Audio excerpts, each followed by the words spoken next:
I became 40 years old this year, and I think I've officially reached the point where all I do is look back to the past now. But can you blame me? The past is so good. If you're young, you don't know what you're missing out on. The past is amazing. I'm a little bit annoyed because I was kind of annoyed with my parents' generation when they were talking about the 1960s and the 1970s and saying how good it was compared to when I was growing up. And I thought, well, why was it so good? And why is it so bad now? What did you do? And now I'm doing the exact same thing. I'm living in the 2020s and talking about how good the 1990s and the 2000s were. What have I done? You know, how have I allowed the world to become the way it is? Oh well, let us now indulge in an old man's favourite hobby of looking back and take a look at some of my gaming experiences in 2025.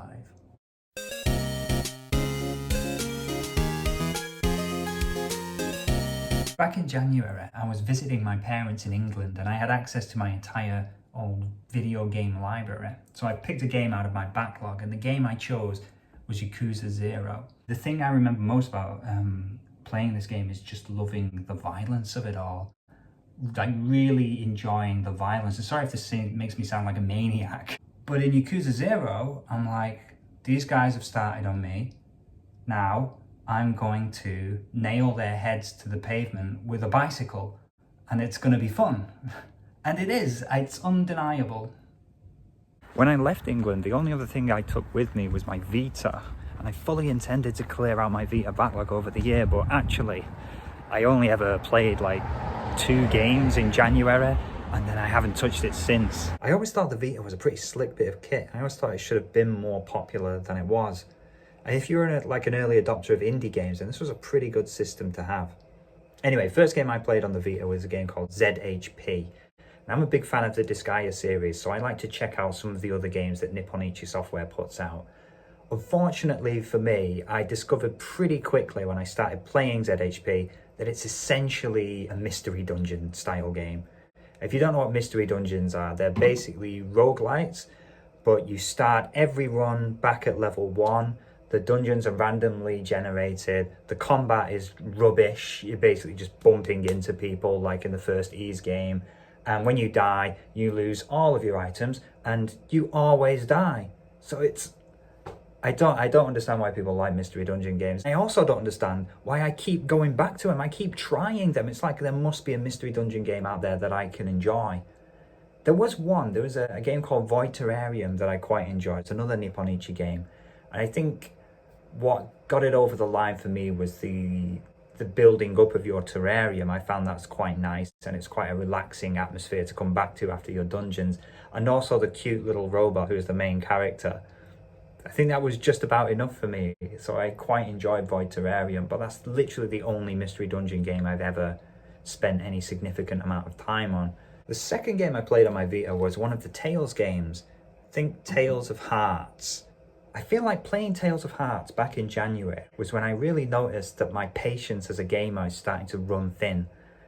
And if it seems like the characters in the game are talking, waffling on much longer than they need to, then I very quickly lose patience for it. And spoiler warning, I've got Xenoblade Chronicles X coming up later in the year, and it drives me insane.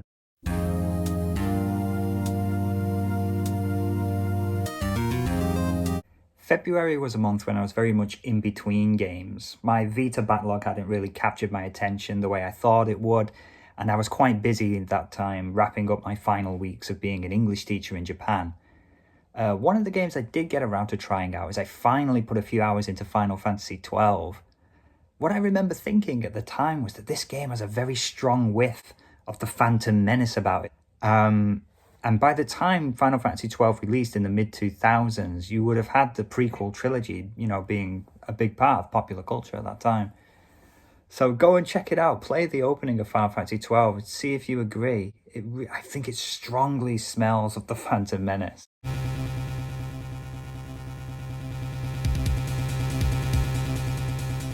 By March, I'd really stopped looking for new games to play out of my backlog, and I just went back to playing some of my old favourites. Like I say, the older I get, the more I just start looking to the past for comfort, for the things that make me happy. It's like the future's got nothing for me. It's all about the past. It's really sad.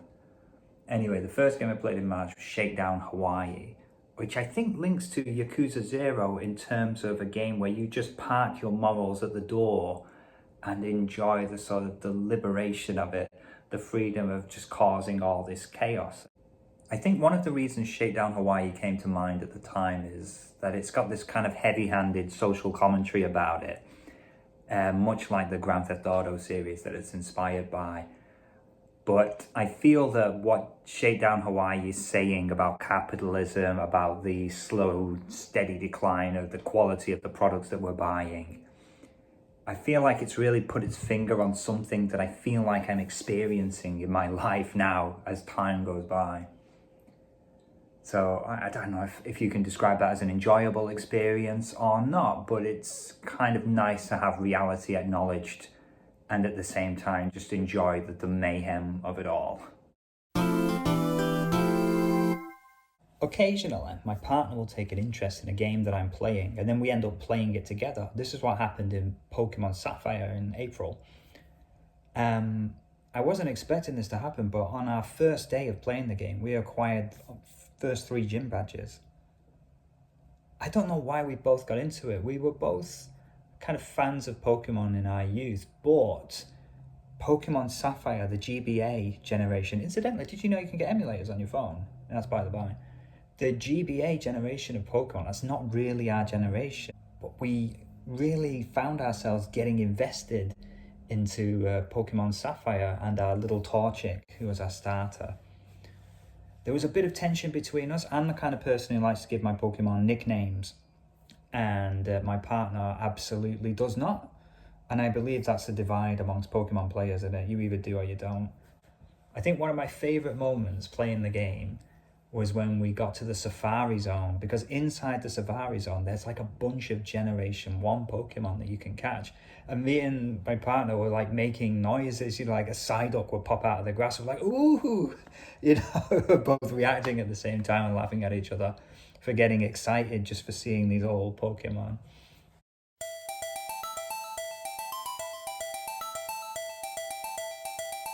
Blade's mission is to make life sustainable for the people of New LA and to search for something called the Lifehold.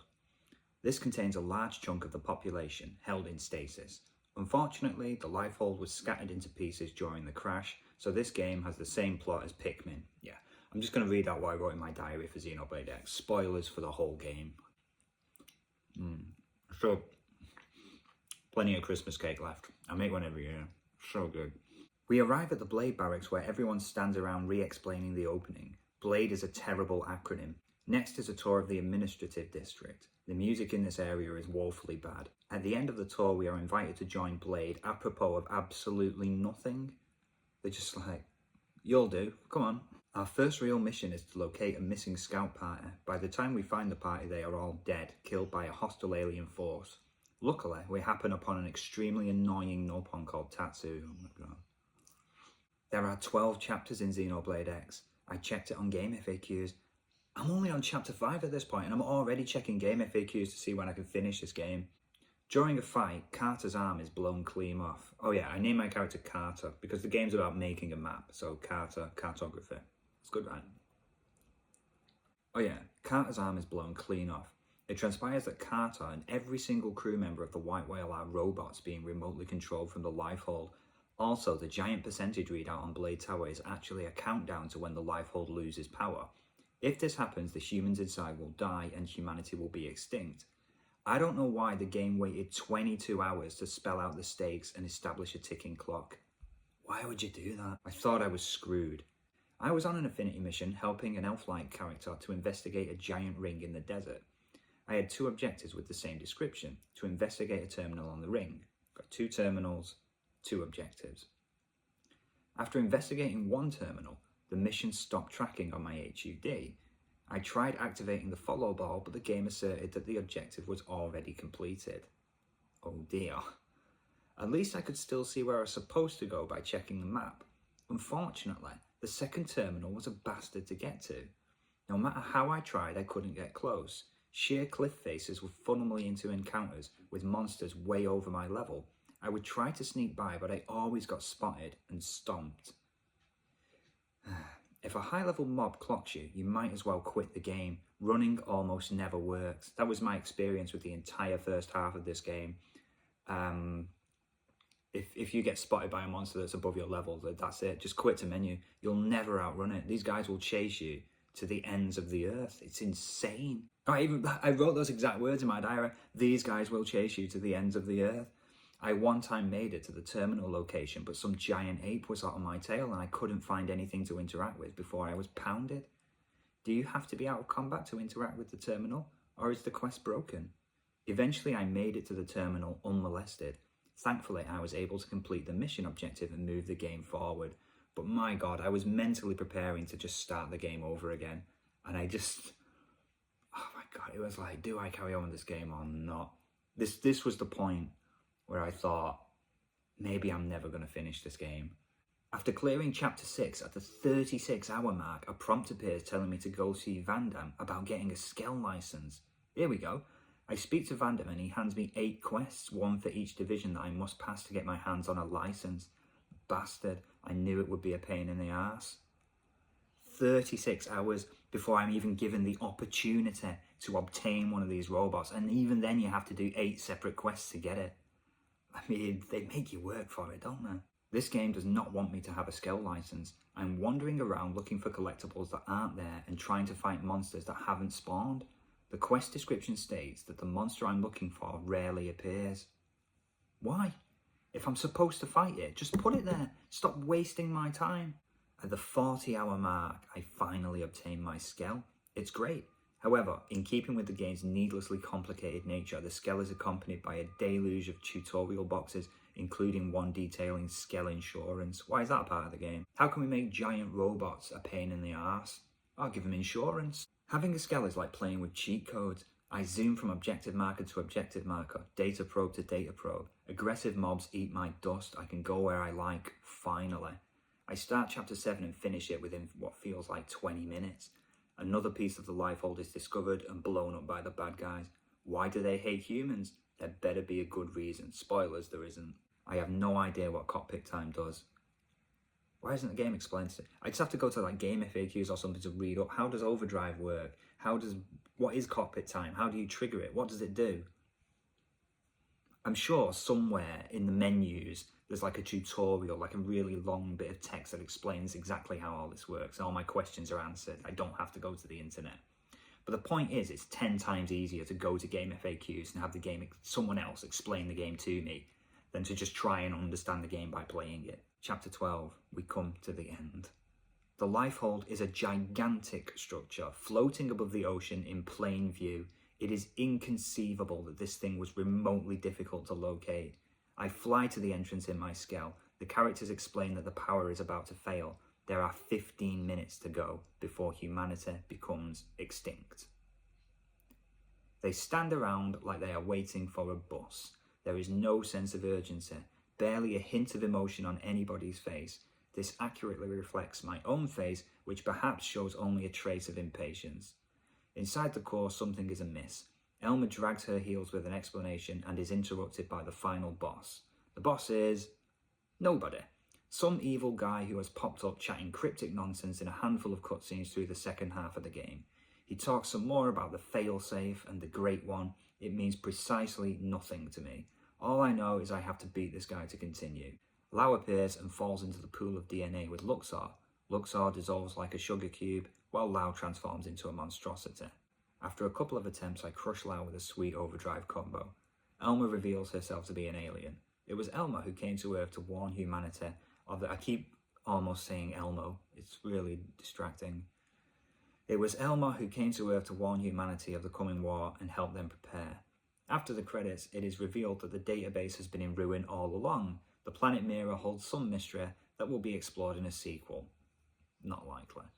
Lau wakes up on a beach looking normal, if shirtless. I turn the game off. Amazing. What a story. It just meant nothing to me. Maybe it's because I started skipping the scenes in the, like in the side missions, in the affinity missions. After about 40 hours, I just started skipping the dialogue in those missions and only reading through the mainline story missions. Maybe there's a lot of stuff in those optional missions, but if I didn't start skipping it, there's no way I ever would have finished the game. It's a tough one. So much about this game drove me crazy, except for the central gameplay of it. I liked the combat, and I liked exploring the planet, like finding new locations and stuff and seeing what was out there. Like even the creature designs, I thought they were quite interesting. But just so much of the game I thought was a complete waste of time. 7 out of 10.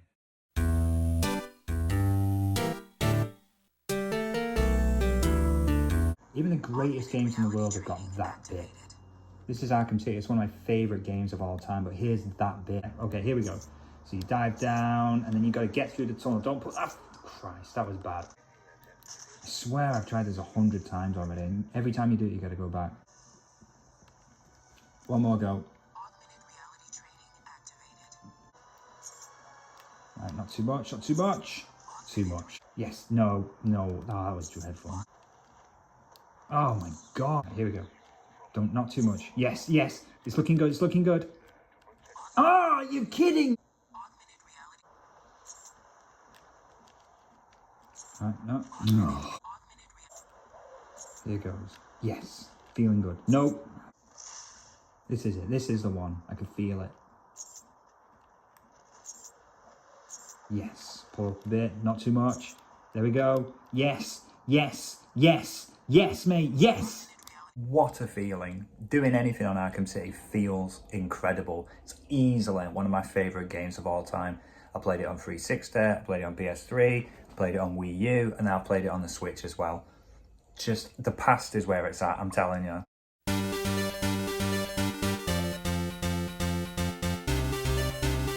Crosscode is one of the great shames of my gaming backlog. It's a game that makes you feel stupid for not playing it sooner. That's how good it is. I can tell it's a real labour of love, like absolutely. Where was I? Oh yeah. So you can tell it's a real labour of love. So this gorgeous pixel graphics, incredible soundtrack, and the gameplay. You could describe it simplistically as an action RPG, but it's really like nothing I've ever played before or since.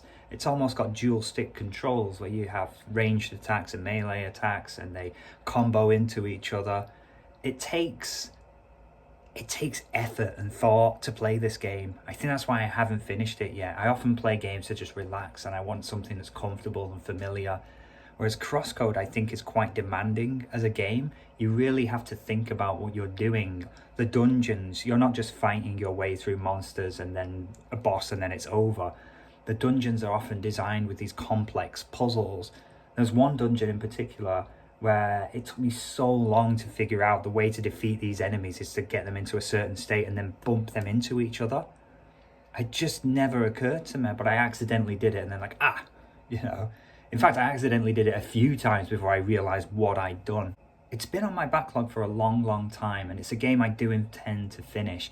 It's everything I say a good game should be, and it's like sometimes I get like a little judgmental. It's weird about the games other people are playing. Back when I was in Japan living in a share house, the family would come around and I'd have a meal with them sometimes, and they had two boys who would always bring a Switch and just leave it charged, plugged in, while they were playing something on their phones. I was like, why don't they ever play the Switch? What's this garbage they're playing on their phones? And then one day they picked up the Switch and were doing something. I went over and it's like, oh, what are you playing on your Switch? And the kid said YouTube. I didn't even know you could get YouTube on the Switch. I was like, well, why don't you play something decent? I wanted to show them Crosscode. But so often, whenever I've got a little bit of spare time, I do find myself sitting down to just some time wasting, scrolling a bit of YouTube or something, just doing something that demands the least possible amount of energy from me, but that when it's over, I just don't feel like I've done anything worthwhile. I should remember that going into 2026.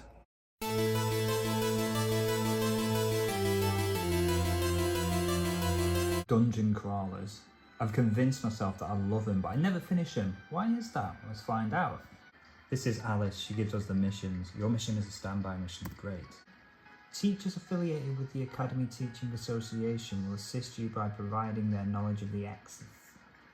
What does that mean? I'm just buttoning through a bunch of endless dialogue so I can start my mission. It's taking ages and ages. Professor, for the freedom of the cosmonaut. I'll cut to it when I get to some gameplay. Right, finally, we found a dungeon in this dungeon crawler. Here's my party at the bottom here, here's the dungeon itself, here's the map, and here's a random assortment of crap. I've got no idea what any of this means. Is it hieroglyphs? What the hell am I looking? Right, it's fighting time. Do I do some magic? Yep, what the hell is all this? Oh my god, look at this. I found a code chip. I don't know what that is. Examine, alright. Which one is the trap? Is it the one in yellow? You'd think so. So what are all these other ones about? Put junk weapon into your squad sub-disc. What the hell is a sub-disc? Here's the status screen. Type muscular. Okay. Trait good earnest. What does that mean? Does it affect anything? I don't know. On the status screen you see something called blood. Well, what the heck is that? So you see something that looks a bit like a persona, and then on the side over here we've got a list of skills and then levels at which you'll acquire that skill. So is blood a bit like a character class or a job? Well, open up the help menu and scroll down to the squad handbook. Blood, okay. There we go. Blood codes. And look, it even says down the bottom here, blood codes are similar to jobs, such as mage and fighter in fantasy RPGs. Great, well why not just call them that? That has been my experience almost universally with every dungeon crawler I've ever played. And yet, like I say, I've somehow convinced myself that I love them. It's even to the point where I've considered making a dungeon crawler myself. I don't know, like I get a lot of ideas and start a lot of little projects that just go nowhere. So this may just be another one of those. I guess time will tell.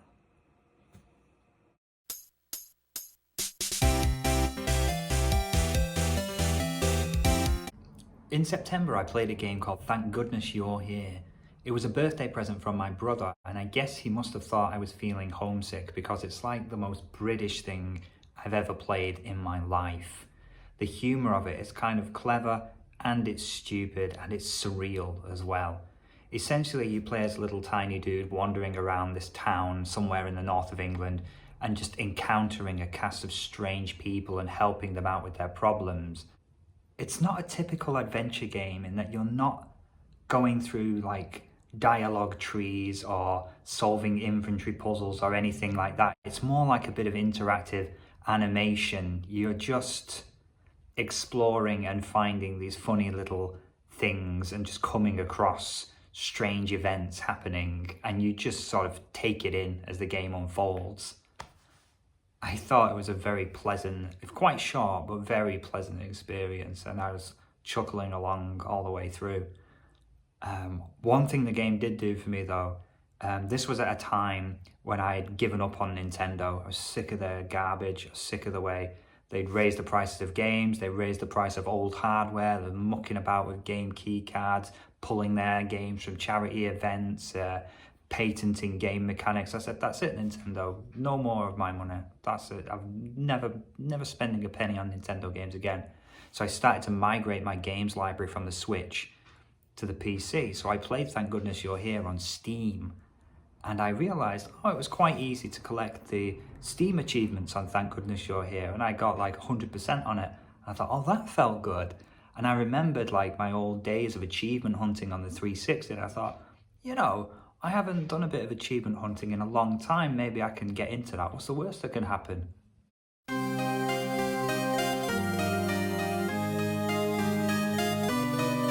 Gato Roboto is a stripped-down Metroidvania where essentially you're playing as a cat in the Metroid suit, more or less. It's a game you can easily beat in a single afternoon, but I played it for about 20 hours because I was hunting achievements. Most of the achievements you just kind of collect by playing the game, but there were two in particular I had to go out of my way for, and they were quite tricky. One was the sequence break, which is where you have to finish a certain area before you attain the double jump. It is possible to do because if you fire your missiles downwards and jump with the correct timing, you get a lift off it and you can just about scrape your way through the area. And the other one was the speedrun achievement where you have to beat the whole game in less than an hour. This is where I spent most of my time on the game. I must have tried maybe 15 runs of the game before I eventually finished it. It sounds tedious, but it was actually quite exciting to do it. Because you can finish the whole game, it's possible to finish the game in just under an hour. It was quite exhilarating. It actually gave me a little sense of what it feels like to be a speedrunner, I guess. You know, like trying to optimize your way through the game as much as you possibly can. There was something nice about just focusing on one game and learning it inside out to the point where you can literally dash your way through it. Like the bosses that gave me trouble on my first playthrough were just nothing. Like I could get through them without taking any damage pretty consistently. I just felt really good. And then when I finally cracked that achievement and finished the game in something like 59 minutes and 40 seconds or something, I felt like one of the best things I'd done all year. God, that's sad. And I think that's what I want to remember from my time playing this game. It wasn't that earning the achievements was so great, but it was nice. But the real nice part of it was just focusing on one game and playing that until it was completed and really enjoying everything it had to offer and learning the game and becoming really familiar with it. It was a really nice experience. So that's the lesson I want to take, not to get obsessed with achievement hunting.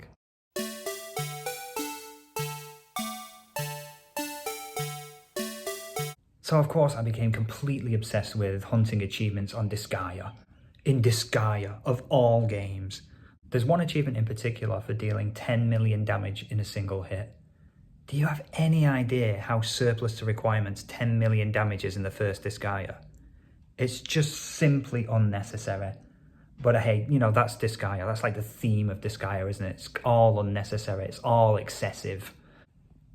So to give you some idea of it, there are achievements for defeating various optional super bosses, and the strongest of which is something called Overlord Prinny Baal, right? There's a super boss called Baal. You defeat Baal and you go back on the map. There's an even stronger version of that boss called Prinny Baal. It's the strongest monster in the game. I easily defeated that before I was anywhere near doing 1 million damage. Like, honestly, I was doing hits in like the hundreds of thousands. I'm like, I've got to get to 10 million. What's going on? If you unlock the strongest character class, the strongest rank of the strongest character class in the game, level that character up to 9,999 and give them the strongest weapon in the game, which you've also leveled up to level 100 as far as it will go, you're still nowhere near 10 million damage. It's like, what do you have to do? You've got to reincarnate over and over again to acquire thousands and thousands of levels on your character to give them bonus stats when they start over again at level 1 so that their stats get even higher. You're still nowhere near 10 million. You have to go into a specific map, like Demon Hall Mirror 5 or something, that's got attack plus 100 tiles on it. You've got to have 5 mages casting Braveheart on your character to double their attack again. And if you've got a base of about 2 million attack points, you might be getting somewhere close. You better go back into your equipment, find equipment with matching rarity levels so that you get a bit of a bonus on that. Make sure that when you're leveling your equipment up, you don't just kill the item boss. You kill the item boss and then exit from the item world so that you get the boost, then go back into the item world and kill the boss for a second time so you double the boost. It's insane, the lengths you have to go through to get 10 million damage, but I finally did it. I finally got all the achievements in Disgaea. Was it worth it? No. Did I immediately download Disgaea 2? I sat rubbing my hands, looking forward to 2026, doing some more achievement hunting on Disgaea 2. Of course I did. So I'm a lunatic. I never learn any lessons. Whatever. Time enjoyed is not time wasted, is it not? I wonder. I feel like I'm testing the limits of that.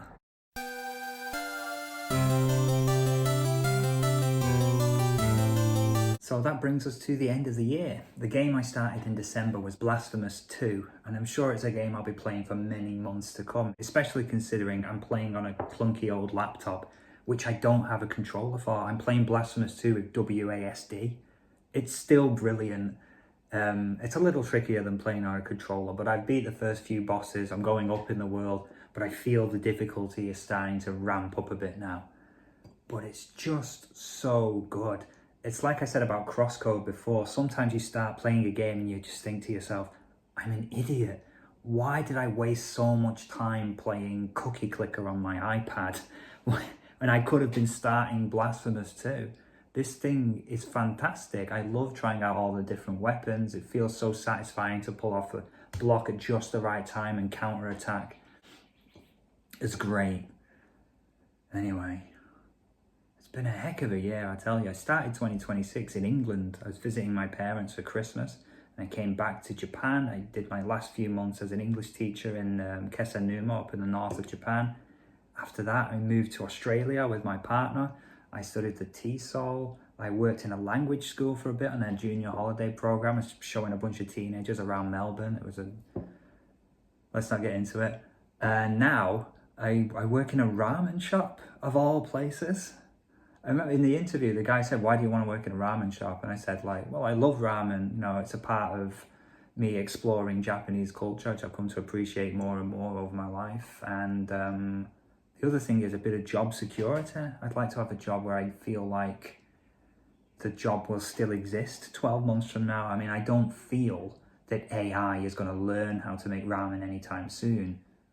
I guess we'll see how well that statement ages by the end of 2026, won't I? Anyway, cheers. I hope you have a good one. I really hope that 2026 is a lot more pleasant in many ways than 2025 was. I mean, for me personally, I've enjoyed 2025. It's been a cracker of a year, but world events have been shocking, you know, absolutely shocking. In many ways, I'm quite privileged to live a fairly, a relatively carefree life, especially when you compare it to what some people in the world have to put up with. You know, I don't have to worry about getting bombed by my own government, for example. But there are certain things that affect my life.